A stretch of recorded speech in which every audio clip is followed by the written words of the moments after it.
I'm going to show you how I make and stick to a realistic meal plan when I have raging ADHD, a family who don't all eat the same things at the same time, and basically no idea what I'm doing most of the time. This is the system that I use that works for me. Do I use it every week? Of course I fucking don't. I'm really disorganized, but when I do use it, this is what works. Let me show you what I do. Okay, so the first thing I did was looked through the fridge, looked through the larder, looked through the freezer, made a list of everything that I already had. So full disclosure, I did a load of shopping last week and I didn't really follow any kind of plan. So still in my freezer, I had loads of salmon and sea bass that I had big plans to do stuff with. That's still there. And some prawns. So lots of protein. So I really only needed to build some meals around that. And I then thought of some meals that I could use based around those things that I already had. I thought of some other stuff that I want to eat. Okay, I then looked online for some ideas for easy lunches, protein heavy lunches, because what I'm finding is I am rubbish at lunchtime at planning and cooking anything. So I'm eating things like crumpets or toast or cereal or just all things that are no good, not nutritional at all. So with that in mind, I then put my shopping list together, did all the shopping, and then, so here's the secret. Rather than having a plan for every day of the week, because I know that is absolutely not going to work because the plan will go wrong and then the whole thing will go out the window.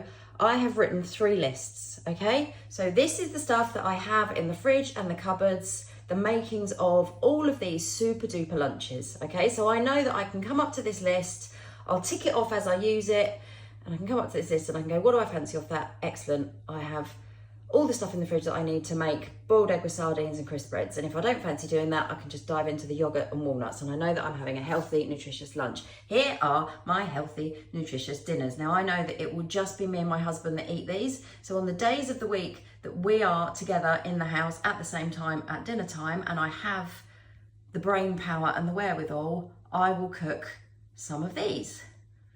Okay, so it's 7 meals, but it doesn't have to be for the next 7 days because this is the absolute key to it. This is the other stuff that we have on hand. Easy peasy, not particularly wonderful and nutritious, but easy peasy food. This will also be what my kids will eat. So between the 2 of them, I have a young adult and a teenager at home, and they quite often just want to cook their own dinners and sort themselves out.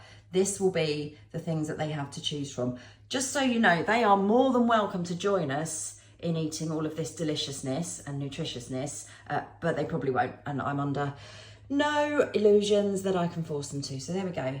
So there's all our other stuff. So we have lunches, healthy, protein heavy, delicious.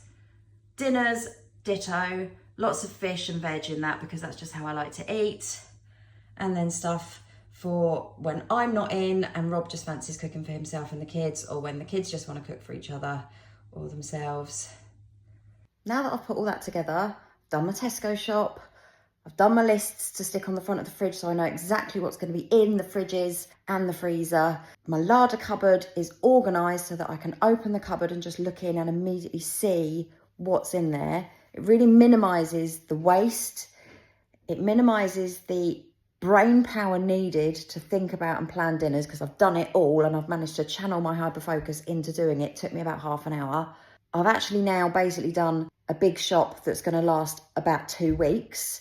I've got 7 main meals and then about 7 or 8 other options for people to have, easy options, and we will probably eat out at least once in the next 2 weeks. And there's room in there to mix all the options around. Nothing is set in stone.